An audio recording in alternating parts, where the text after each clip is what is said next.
মৌমাছি এতগুলো প্রাণী থাকার পরেও আল্লাহ রাব্বুল আলামিন মৌমাছির নামে কি জন্য সূরা নাজিল করলেন? নিশ্চয়ই এর ভিতরে কোনো গোমর আছে না নাই? মৌমাছির নামে কেন সূরা নাজিল করেছেন? আল্লাহ রাব্বুল আলামিন সূরা নাজিল করে বললেন, মৌমাছির নামে কেন আমি সূরা নাজিল করেছি গবেষণা করো। গবেষণা করে দেখা গেল মৌমাছির ভিতরে 5টা গুণ। কয়টা? কথা বলেন, কয়টা?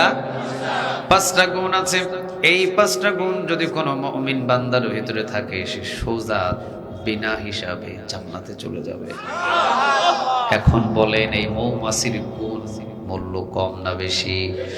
কোন মানুষের ভিতরে যদি এই মৌমাছির 5টা গুণ পাওয়া যায়, মানুষটাকে সোজা জান্নাতে ঢুকাইয়া দিবেন। তিনি কে? 5টা গুণ আমার পক্ষে বলা এখন সময় নেই, তবে একটা মৌমাছির গুণ হলো মৌমাছি দলবদ্ধভাবে বসবাস করে। একা একা কখনো কোনোদিন মৌমাছি বসবাস করতে চায়? আরো জোরে বলেন, চায়?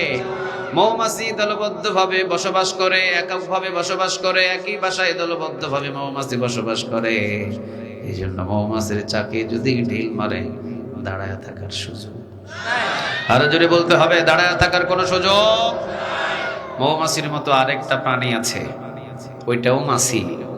এই মাছিটা দেখবেন মাঝে মাঝে টয়লেটে যায়, ভিন ভিন ভিন ভিন করে। আবার মাঝে মাঝে দেখবেন ভাতের টেবিলে পড়ে। আবার মাঝে মাঝে দেখবেন যেখানে কাঁঠাল ফাড়ছেন কাঁঠালের উপরে পড়ে। আবার যেখানে দেখবেন আম ছিলিয়েছেন আমের শোষার উপরে, চামড়ার উপরে ভিন ভিন করে। আবার দেখবেন প্রস্রাবখানায়, টয়লেট খানায় যায়। এই জন্য একা একা চলাফেরা করা অভ্যাসটা এই মাছির বেশি। জায়গায় জায়গায় মরে, কোনো বিচার নাই। মুসলমান গুণ হারিয়ে ফেলেছে মৌমাছির। সারা বিশ্বের সকল মুসলমান যদি একত্রিতভাবে মৌমাছির মতো বসবাস করতে পারতাম, ফিলিস্তিনের ভিতরে ইসরায়েল একটা বোমা ফালানোর সাহস পেত না। আসতে বলতে হবে, ঠিক না ঠিক? সারা বিশ্বের সকল মুসলমান যদি আমরা মৌমাছির মতো একত্রিতভাবে বসবাস করা শিখতাম, আর যদি সারা বিশ্বের মুসলমানদের যে কোনো জায়গায় মুসলমানের উপরে যদি আক্রমণ হতো, বিশ্বের সকল মুসলমান যদি মৌমাছির মতো গর্জন দিয়ে উঠতাম, আল্লাহর কসম করে বলি, বিশ্বের কোনো জায়গায় একজন মুসলমানের দিকে রক্তচক্ষু দিয়ে তাকানোর কোনো সাহস ছিল না। মৌমাছির গুণ আমাদের ভিতরে নাই, এই জন্য জায়গায় জায়গায় মরি, কোনো বিচার নাই। মৌমাছির গুণ হলো দলবদ্ধভাবে চলে। আর মৌমাছির মতো আরেকটা মাছি, সে এককভাবে চলে। এককভাবে চলার কারণে দেখবেন টয়লেটের ব্রাশের বাড়িতে, টয়লেটের ভিতরে মরে, ভাতের টেবিলে পাড়ুনের বাড়িতে মরে, মিষ্টির দোকানের মিষ্টিওয়ালার জুতার বাড়িতে মরে। কোনো বিচার? আরো জোরে বলেন, কোনো বিচার? আর মৌমাছি দলবদ্ধভাবে বসবাস করে। ঢিল মারার পরে কোনো বাপের বেটা নাই যে দাঁড়ায় থাকতে পারে। আসতে বলেন, ঠিক না ঠিক? এই জন্য আমি বাংলার জমিনের ভিতরে এখনো সকল আলেমদেরকে আহ্বান জানাই, no Awami League, no BNP, no Jamaat Islam, no Charmonai, no Tabligh, no জুবায়েরপন্থী, নো সাদপন্থী, নো সুন্নি, নো ওয়াহাবি। একটাই পরিচয়, মুসলমান। ঠিক না ঠিক?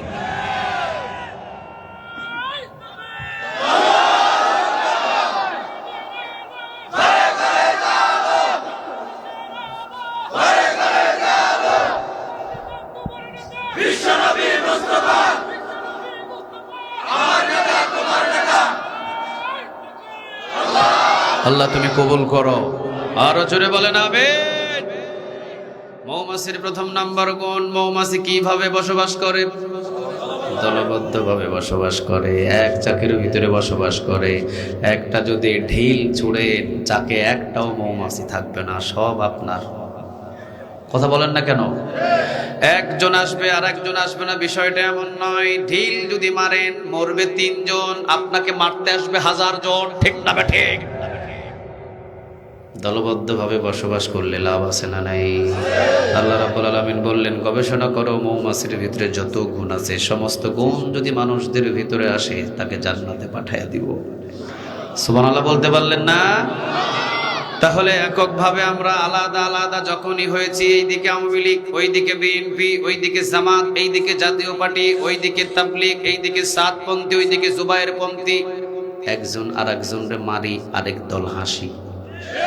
কোনো বিচার? আরো জোরে বলেন, কোনো বিচার? আলাদা আলাদা হওয়ার কারণে মুসলমান মুসলমানকে মারে, সমাজের ভিতরে কোনো বিচার খুঁজে পাওয়া যায়? দলবদ্ধভাবে বসবাস করা শিখেন, দলবদ্ধভাবে বসবাস করা শিখেন। দলবদ্ধভাবে যদি বসবাস করা শিখেন মৌমাছির গুণ অনুযায়ী, আপনাকে ঢিল ছোড়ার পৃথিবীর কারো সাহস। মৌমাছির আরেকটা গুণ হলো মৌমাছি জীবনের চাইতে নেতাকে মানে। সুবহানাল্লাহ বলবেন না? 50,000 যদি একটা চাকের ভিতরে মৌমাছি থাকে, এই 50,000 একটা চাকের ভিতরে মৌমাছি, এর ভিতরে রানী আছে কয়টা? আরো জোরে বলেন, কয়টা? একটা রানী আছে এই চাকের ভিতরে। সাপোজ আমি বললাম 50,000 মৌমাছি, এই চাকের ভিতরে একটা রানী আছে। রানী যদি বলে কুমিল্লা লাঙ্গলকোটে বসবাস করব না, চলো 14 গ্রামে যায়, সবাই মিলে 14 গ্রামে রওনা দেবে। রানী যদি বলে না কুমিল্লা ভালো লাগে না, চলো আমরা নারায়ণগঞ্জে যাই, সব মৌমাছি নারায়ণগঞ্জে রওনা দেবে। রানী যদি বলে নারায়ণগঞ্জ আমাদের কাছে ভালো লাগে না, চলো আমরা নোয়াখালীতে যাই, নোয়াখালীতে রওনা দেবে। রানী যা বলবে 50,000 মৌমাছি তাই শুনবে। রানী যদি বলো সবাই আজকে রাতে জেগে থাকবো, জেগে থাকবে। রানী যদি বলে সবাই আজকে ময়দানে নামো, ময়দানে নামবে। রানী যদি বলে সবাই আজকে ঘুমিয়ে পড়ো, সবাই ঘুমিয়ে পড়বে। নেতা মানে, নেতা মানার কারণে মৌমাছির দিকে রক্তচক্ষু দিয়ে তাকানোর পৃথিবীর কোনো প্রাণীর ক্ষমতা, কথা বলেন, কোনো ক্ষমতা। এমনকি মৌমাছি যে গাছের ভিতরে বসবাস করে, ওই গাছের ভিতরে তেমন কোনো পাখি অথবা তেমন কোনো হিংস্র জানোয়ার পর্যন্ত বসবাস করে না। সুবহানাল্লাহ বলবেন না? মৌমাছি যে যখন বসবাস করবে দেখবেন আশেপাশে কোনো শক্তিশালী জানোয়ার হলেও সুযোগ, কথা বলেন, সুযোগ। মৌমাছি নেতা মানে, নেতা যদি বলে জেগে থাকো, জেগে থাকে। নেতা যদি বলে ঘুমিয়ে যাও, ঘুমিয়ে পড়ে। নেতা যদি বলে আমাদের উপরে কেউ আক্রমণ করতে আসছে, ঝাঁপিয়ে পড়ো, ঝাঁপিয়ে পড়ে। এই জন্য মৌমাছির নেতা মানে বিঝাই মৌমাছির দিকে তাকানোর পৃথিবীর কারো ক্ষমতা, কথা বলেন, ক্ষমতা। আমাদের নেতার অভাব নাই, কথা বলেন না কেন? 2-4টা হুন্ডা নিয়ে চললে আমরা এক একটা নেতা হয়ে যাই, ঠিক না বেঠিক? আমাদের সমাজের ভিতরে নেতার অভাব নাই, টাকা একটু হলেই নেতা হতে চায়, কথা কন না কেন? বাংলার জমিনের ভিতরে সাপোজ ধরলাম 14 কোটি মুসলমান। কত কোটি মুসলমান? 14 কোটি মুসলমান। কিন্তু এই 14 কোটি মুসলমানদের আমাদের একজন নেতা নাই, ঠিক না বেঠিক?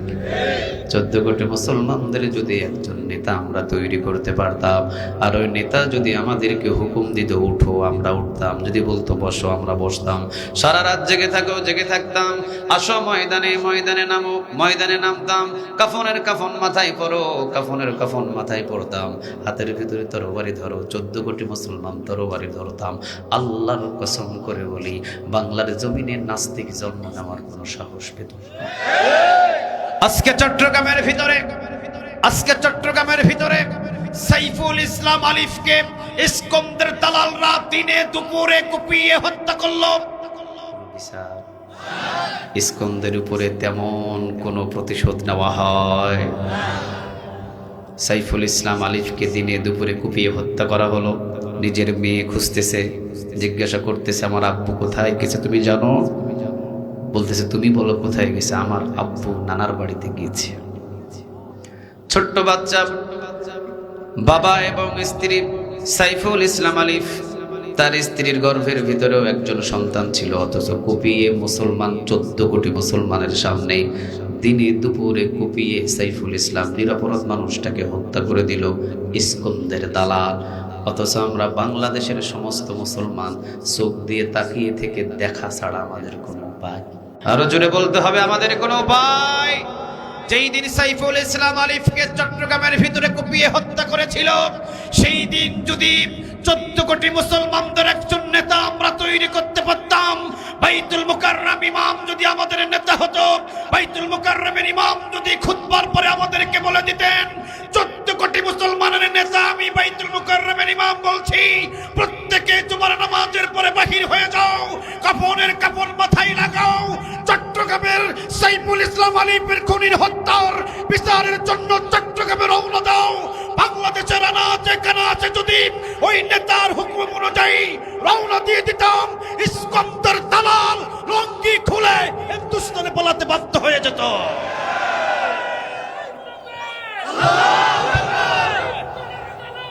হুশিয়ার সাবধান, হুশিয়ার সাবধান, হুশিয়ার সাবধান। আল্লাহ তুমি কবুল করো। আর জোরে বলেন আমিন। আমাদের কি নেই? নেতা নাই, নেতা নাই। কি নেই? অর্ধ পৃথিবীর খলিফা হযরত ওমর রাদিয়াল্লাহু তাআলা আনহু, সেন্ট্রাল লিডারশিপ। সুবহানাল্লাহ বলেন। সেন্ট্রাল লিডার ওমর রাদিয়াল্লাহু তাআলা আনহু। বিশ্ব নবীজি বলেছেন, ওমর তুমি এমন মানুষ, তুমি রাস্তা দিয়ে হাঁটলে ওই রাস্তা দিয়ে শয়তান বাড়ি যায় না। ওমর তুমি এমন, ওমর তুমি এমন, ওমর তোমারে দেখে আমার বউ সব ভয় পায়। ওমর রে, বউ আমার আর ভয় পাই তোমারে। সুবহানাল্লাহ নাই? ওমর তুমি এমন, ওমর যে ওমর ইসলাম গ্রহণ করার পরে সর্বপ্রথম একজনের নামে তাকবীর তুলেছিলেন। তাকবীর টাকা লিল্লাহে তাকবীর, লিল্লাহে তাকবীর, নারে